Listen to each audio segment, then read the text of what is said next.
की रात इसरो का कोई वैज्ञानिक नहीं सोएगा। वो पल आ ही गया जिसका हम पिछले 4 साल से इंतजार कर रहे थे। आज के नए डिजिटल इंडिया में पूरा देश, चाहे शहरी लोग हो या ग्रामीण, चंद्रयान 3 की लाइव लैंडिंग देखेंगे और एक नया रिकॉर्ड बनेगा। वैज्ञानिकों का हौसला बढ़ाने के लिए पीएम मोदी भी रहेंगे मौजूद। लेकिन सवाल वही कि क्या इस बार चांद को फतेह कर पाएगा चंद्रयान? दोस्तों, 23 दिन के लंबे इंतजार के बाद आखिरकार वो पल अब बस आने ही वाला है जब हमारा चंद्रयान 3 चांद की सतह पर सुरक्षित लैंड करेगा। पूरा देश घड़ी की तरफ टकटकी लगाए उस पल के आने का बेसब्री से इंतजार कर रहा है। उधर चांद पर खोज के लिए रूस को लूना सुरिंज के 1, 2 नहीं 3 बल्कि 24 लूना स्पेसक्राफ्ट लॉन्च करने का अनुभव था। फिर भी लूना सीरीज के 25 को फेल करके बैठ गए, जबकि हम तो अभी तीसरा यान ही भेज रहे हैं, जिससे हमारे इसरो वैज्ञानिकों में थोड़ा डर का माहौल बन गया है। और ये डर लाजमी भी है, क्योंकि रूस ने अपना पहला लूना स्पेस क्राफ्ट सन 1958 में ही लॉन्च कर दिया था। उस जमाने में भारत तो आजाद ही हुआ था बस। फिर भी हमारे वैज्ञानिकों ने दिन रात लगातार मेहनत करके इस मिशन को कामयाब बनाने की हर मुमकिन कोशिश की है। और हम सभी को पूरा यकीन है कि हमारे वैज्ञानिक इस बार जरूर सफल होंगे और भारत एक नया कीर्तिमान बनाएगा। इस समय पूरे विश्व की नजरें हमारे चंद्रयान पर हैं, क्योंकि ये मिशन सिर्फ हमारे लिए ही नहीं बल्कि पूरी मानव जाति के भविष्य के लिए बहुत ज्यादा महत्वपूर्ण है। लेकिन सवाल ये उठता है कि हमारा चंद्रयान 3 इस समय कहां है और आगे लैंडिंग के दौरान उसको कौन कौन सी चैलेंजेस का सामना करना पड़ेगा और इस बार इसका सफल होना 100% तय है या नहीं। इन सब सवालों के जवाब आज हम आपको देने वाले हैं। साथ ही आपको ये भी बताएंगे कि चंद्रयान 3 की लाइव लैंडिंग आप फ्री में कैसे देख सकते हैं, इसलिए वीडियो को अंत तक जरूर देखिएगा। दोस्तों, अभी की बात करें तो इस समय हमारा चंद्रयान 3 चांद की सतह से करीब 600 मीटर की दूरी पर है और फ्री फॉल करते हुए ये अपनी लैंडिंग साइट की तरफ तेजी से बढ़ रहा है। इसरो की लेटेस्ट अपडेट के अनुसार विक्रम लैंडर की हेल्थ पूरी तरह से नॉर्मल है और ये बिल्कुल प्लान के मुताबिक ही चल रहा है। आपको बता दें कि चंद्रयान 3 का ये लंबा सफर 14 जुलाई 2023 के दिन शुरू हुआ था, जब श्रीहरिकोटा के सतीश धवन स्पेस सेंटर में इसको लॉन्च किया गया था। ये इसरो का तीसरा मून मिशन है, जिसके चलते इसे चंद्रयान 3 का नाम दिया गया है।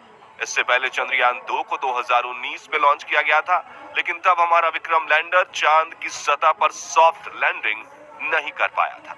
उससे भी पहले साल 2008 में चंद्रयान 1 लॉन्च किया गया और वो पूरी तरह सफल भी रहा। उसी सफलता को दोहराने के लिए एक बार फिर से हमारे चंद्रयान ने चांद पर अपनी दस्तक दी है और अब ये चांद को अपनी मुट्ठी में करने यानी चांद पर सॉफ्ट लैंडिंग करने के करीब है। साथ ही इस बार इसका सफल होना भी पहले से ही तय माना जा रहा है। अब ऐसा आखिर क्यों है, ये जानने से पहले चलिए एक बार चंद्रयान 3 के अब तक के शानदार सफर पर एक नजर डालते हैं। तो जैसा कि हमने आपको बताया, चंद्रयान 3 14 जुलाई के दिन दोपहर 2:35 पर लॉन्च हुआ था और हमारे LVM-3M4 रॉकेट ने इसे पृथ्वी के ऑर्बिट तक पहुंचाने में सिर्फ 16 मिनट का समय लिया था। इसके बाद चंद्रयान ने पृथ्वी के 5 ऑर्बिट पूरे किए, जिससे इसे करीब 17 दिन का समय लगा। पृथ्वी का ऑर्बिट कंप्लीट करके 1 अगस्त के दिन ये ट्रांस लूनर ऑर्बिट के रास्ते चांद की तरफ निकल पड़ा, जिसे ट्रांस लूनर हाईवे भी कहा जाता है। यह रास्ता तय करने में इसे 5 दिन का समय लगा, जिसके बाद 5 अगस्त के दिन इसे लूनर ऑर्बिट यानी चांद की कक्षा में प्रवेश मिला। पृथ्वी की तरह ही चांद पर भी इसने 5 ऑर्बिट पूरे किए। बस फर्क सिर्फ इतना था कि हर बदलते ऑर्बिट के साथ पृथ्वी पर इसकी कक्षा बड़ी होती गई थी, तो वहीं चांद पर छोटी।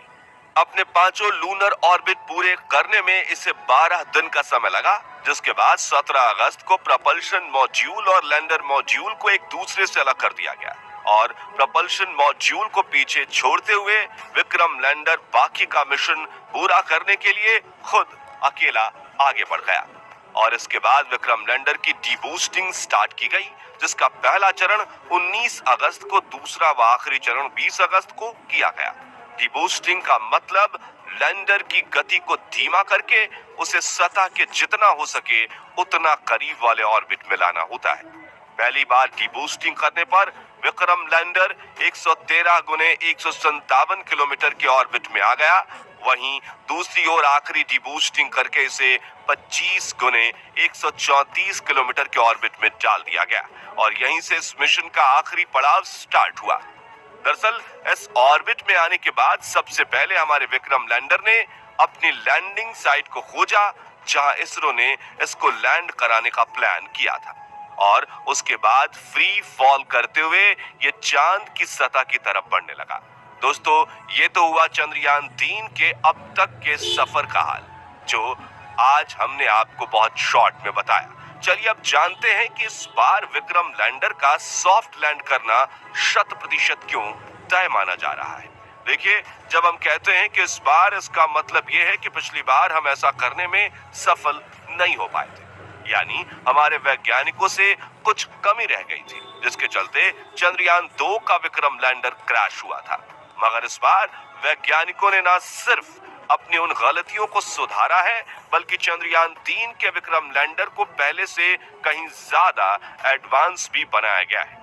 तो अब सवाल आता है कि वो कैसे? चलिए आपको समझाते हैं। असल में दोस्तों, इस बार विक्रम लैंडर को हार्डवेयर से लेकर सॉफ्टवेयर तक सभी एरियाज में एडवांस बनाया गया है। हार्डवेयर की बात करें तो सबसे बड़ा बदलाव ये है कि इस बार वैज्ञानिकों ने बेहतर बैलेंसिंग के लिए इसमें 4 इंजन्स या कहें थ्रस्टर्स लगाए हैं, जबकि पिछली बार ये 5 थे।